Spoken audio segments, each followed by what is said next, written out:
Sir अगर आप यहाँ पर ध्यान देंगे मोनो स्टेबल जो मल्टी वाइब्रेटर की अगर बातचीत होगी राइट, तो इसमें हमारे पास जो टी आता है वो आता है RCln1 + R2/R1 और उसका प्रूफ भी अगेन मैथमेटिकली बहुत आसान है।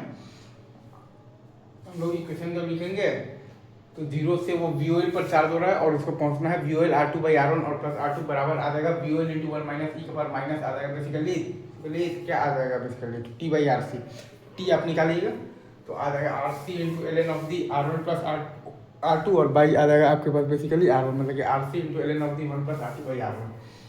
या फिर आप चाहें तो इसको लिख सकते हैं बेसिकली T बराबर RC × ln(1/1 - बीटा।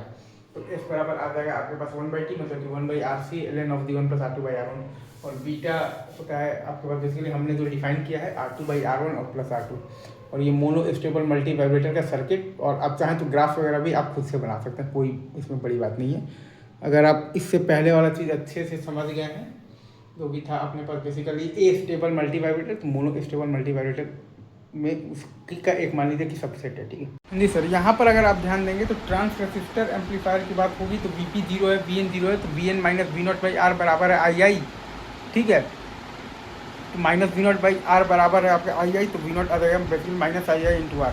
दूसरा आप आ जाइए ट्रांस कंडक्टेंस एम्पलीफायर में, तो पहले केस में आप देखिएगा तो Vp भी आपका Vi है और Vn भी आपके पास बेसिकली तो Vi है, तो Vi - 0/R बराबर I0 है, तो Vi/R बराबर I0 है, तो Vi बराबर आ जाएगा I0R। और अगर आप दूसरे केस में जो कि पूरे बोर्ड का तीसरा केस है वहाँ पर देखिएगा तो Vp बराबर 0 है, Vn बराबर 0 है, तो Vi - 0/R बराबर है आपके पास बेसिकली I0 के, तो Vi बराबर है आपके पास बेसिकली I0R। ये 3 सर्किट बेसिक्स हैं, बाकी अभी और अच्छी चीज़ें आएंगी, लेकिन शुरू में थोड़ा सा बोरिंग पार्ट होता है, इसलिए थोड़ा सा कोऑपरेट कीजिए। चलिए ठीक है sir, thank you very much.